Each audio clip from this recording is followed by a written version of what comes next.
Որևէ մեկի սեփականություն չի կարող լինել եռաբլուրը բոլորիս ցավն է եւ չի կարող որևէ մեկը անկախ նրանից նա ծովածի ծնող է թե ոչ ամենայն հարգանքով նորից եմ ասում եւ խոնարհումով նրանց նկատմամբ խոչընդոտի այդ երեզմանատանը կատարվող արարողակարգը եւ հարգանքի տուրքը, որը մատուցվում է։ Արեգա Հովսեփյան։ Տիկին Ջուլհակյան, դուք պատասխանելով Արտուր Խաչատրյանի հարցին, թե երբ է առաջացել 29743 թիվը, օրինակ բերեցիք դասագիրքը։ Ճիշտ ասած, միջազգային պրակտիկայում ես նման երևույթ նախադեպ չգիտեմ, երբ որ պետության սահմանը չափվում է գրքով, դասագրքով, նոթատետրով, չգիտեմ։ Եթե գիտեք նման պրակտիկա, խնդրում եմ տեղեկացրեք իմանանք։ Հարցս վերաբերվում է թե ինչպես է գնահատում Բաքվում պահվող ազգությամբ հայերին կարգավիճակին եւ ըստ այդ կարգավիճակի գնահատման ոչ միայն որպես արձանագրում, այլ նաեւ հետագա գործողությունների պլան, ինչ եք նախատեսում եւ երկրորդ, դուք ձեր նախընտրական ծրագրում նշել էիք, որ սևով սպիտակի վրա, որ պետք է ամենայն հայոց կաթողիկոս Գարեգին II-ը փոխվի։ Ես ուզում եմ հասկանալ, արդյոք դուք նախատեսում եք սահմանադրության խախտում, որով պետությունը իրավունք չունի միջամտելու եկեղեցական գործերին, ինչ գործիքակազմ եք նախատեսում այդ խախտումը անելու եւ ըստ այդմ ձեր դիրքորոշումը այդ հարցի կապակցությամբ շնորհակալ եմ։ Շնորհակալ եմ Տիկին Հովսեփյան հարցի համար, սկսեմ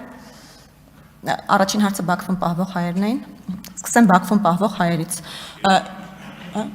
Գերության մեջ պահվող, այո, իհարկե, ռազմագերի, ինձ խնդրում եմ այս հարցով պարոն Աբրահամյան առնվազն պրետենզիաներ չներկայացնել, որովհետև իմ խորհրդանական գործունեության շատ մեծ մասը, ահռելի մասը նվիրված է եղել եւ շարունակում է նվիրված մնալ Բաքվում գերության մեջ, եթե ուզում եք այդպես ձևակերպեմ, գերության մեջ պահվող հայերի հայրենադարձությանը։ Այդ ուղղությամբ թե կառավարությունը, թե կառավարությանը ենթակա մարմինները, թե նաեւ ազգային ժողովի պատգամավորները իրենց խորհրդանական դիվանագիտության լծակների շրջանակներում հնարավոր ամեն բան արել են, հնարավոր որևէ հանդիպում իմ մասնակցությամբ, առանց իմ մասնակցության, մեր գործընկերների մասնակցությամբ չի անցնում առանց այդ հարցի բարձրաձայնման եւ նաեւ դրա արդյունքն է եւ այդ գործողությունների եւ հետեւողական աշխատանքի արդյունքն է, որ մենք կարող ենք այսօր ասել, որ ավելի քան 200 գերեվարված անձ վերադարձվել է Հայաստանի Հանրապետություն, հայրենադարձվել է։ Արդյոք դա բավարար է? Բնականաբար ոչ, բնականաբար մենք շարունակում ենք հնարավոր ամեն բան անել, որ այնտեղ պահվել շարունակվող բոլոր հայ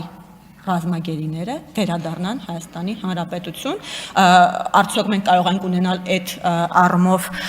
մեծ սպասելիքներ, բարդ է լինելու, որևէ մեկը չի խոստացել, որ հեշտ է լինելու, այո, բայց այդ ուղղությամբ բնականաբար աշխատանքը չի դադարելու։ Ինչ վերաբերում է Կտրիչ Ներսիսյանին, խնդրում եմ այստեղ քաղաքական ակցիաներ Տիկին Ջուլհակյան, ներողություն, Տիկին Ջուլհակյան։ Ես ունեմ քաղաքական դիրքորոշում։ Տիկին Ջուլհակյան, խնդրում եմ մի րոպե։ Հարգելի գործընկերներ, երբ որ հնչեցնում եք հարցեր, ենթադրվում է, որ այդ հարցերին հնչելու են պատասխաններ, որոնք որ գուցե ձեր ճաշակին, ցանկություններին եւ քիմքին հաճո չէ։ Այնպես որ ես ձեզ առաջարկում եմ, որպեսզի դուք ազգային ժողովի նիստերի բնականոն ընթացքը չխանգարեք եւ իմանաք, որ այն հատվածում նստած քաղաքացիական պայմանագրի գործընկերները կարող են բոլորով միասին արտաբերել են անուն ազգանունը, որը ձեր մոտ առաջացնում է նման զգացմունքներ։ Այնպես որ կառավարեք ձեր զգացմունքները եւ ամբիոնից խոսացող падգամավորին մի խանգարեք եւ ազգային ժողովի նիստը մի փորձեք խափանել, որովհետեւ դա կունենա կոնկրետ կարգապահական հետևանք։ Համեցեք, պարոն Ղազինյան, դուք հիմա խանգարում եք ազգային ժողովի նիստի բնականոն ընթացքը եւ լռեք։ Տիկին Ջուլհակյան, շարունակեք։ Չխանգարեք, վերականգնեք Տիկին Ջուլակյանի ժամանակը։ Շնորհակալ եմ, պարոն Կոնջորյան, հարգելի գործընկերներ, ես քաղաքական գործիչ եմ, բոլորս այստեղ քաղաքական գործունեություն ենք իրականացնում եւ յուրաքանչյուրս ունի քաղաքական դիրքորոշում այս կամ այն հարցի վերաբերյալ։ Հարգելի գործընկեր, պարոն Հարությունյան, հարգելի գործընկերներ, պարոն Հարությունյան, խնդրում եմ հարգելի գործընկերներ, դադարեցրեք այս քննարկումը, Տիկին Ջուլակյան շարունակեք։ Շնորհակալ եմ։ Պարոն Հարությունյան, հարգելի գործընկերներ, պահպանել լռություն։ Պարոն Հարությունյան, հասկանալի է։ Խնդրում եմ թույլ տանք Տիկին Ջուլակյանը շարունակի, համեցեք։ Շնորհակալություն։ Դա իմ քաղաքական դիրքորոշումն է, որը ակնհայտ է, որ հակադիր է ձեր քաղաքական գործունեությանը, ձեր քաղաքական դիրքորոշմանը, կներեք, չգիտեմ ինչ եմ անդրադեսկումն եմ, ներողություն Տիկին Հովսեփյան, հակադիր է ձեր քաղաքական դիրքորոշմանը, եւ քանի որ դուք ձեր քաղաքական դիրքորոշումը նաեւ ներկայացնում եք, արտահայտում եք, չլսելով պատասխանը, ուրեմն ես պարզապես կդադարեցնեմ պատասխանը։ Շնորհակալություն։ Ռեգլամենտը թույլ չի տալիս, պարոն Կարապետյան։ Արձագանք։ Տիկին Ջուլհակյան, օրինակ ես ձեզ չեմ դիմում Տիկին Պողոսյան, որովհետև դուք Տիկին Ջուլհակյան եք ձեր անձնագրով եւ առհասարակ տարակուսելի կլինի պետաերավական հանձնաժողովի նախագահի թեկնածուն չհարգի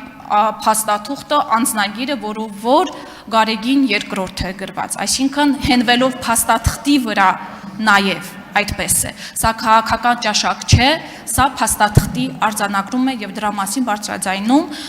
եւ նաեւ մյուս կողմից բոլոր այլ քաղաքացիների, հայ առաքելական եկեղեցու հետևորդների կրոնական զգացումների ոտնահարում։ Շնորհակալ եմ։ Շնորհակալ եմ Տիկին Հովսեփյան ձեր արձագանքի համար։ Ես պետք է ասեմ, դա երկար քննարկման առարկա է, թե կրոնական զգացմունքները մարդկանց ինչպես են ոտնահարվում։ Իսկ մարդը ինչ զգացողություն է ունենում, երբ օրինակ սրբազանը, որ ենթադրվում է, որ պետք է լիներ իսկապես սրբազան եւ ակնածանքի արժանի լիներ, բարձրվում է, որ այդքան էլ ակնածանք չի ներշնչում։ Բայց մի նախադասությամբ ձեզ փորձեմ արձագանքել առանց մանրամասնելու եւ առանց կոնկրետ ձեր գործընկերների կրոնական զգացմունքները վիրավորելու, հա, Մարգարետ Թետչերը ասում էր, եթե դու ստիպված ես ապացուցել, որ դու լեդի ես, ուրեմն դու լեդի չես։ Հիմա իմ մեղավորությունը չէ, որ այն անձը, որին դուք կոչում եք կաթողիկոս, ստիպված է ապացուցել, որ ինքը կաթողիկոս է։ Շնորհակալություն։ Հարգելի գործընկերներ, չի կարելի, որովհետև վարման կարգի վերաբերյալ հիմա չի կարելի ելույթ ուզել։ Հարգելի գործընկերներ, ես մի անգամ արդեն խոսել եմ սրա մասին։ Եթե ես չտեսա, չգիտեմ, միայն ուժեղ Հայաստաններ, թե նաև Հայաստան խմբակցություններ, որ խանգարում էր հարցի պատասխանին, եթե դուք շարունակեք նման պահվածքը, ոչ ավել, ոչ պակաս, քաղաքացիական պայմանագիրը ցանկացած դեպքում, երբ որ դուք կասեք մի բան,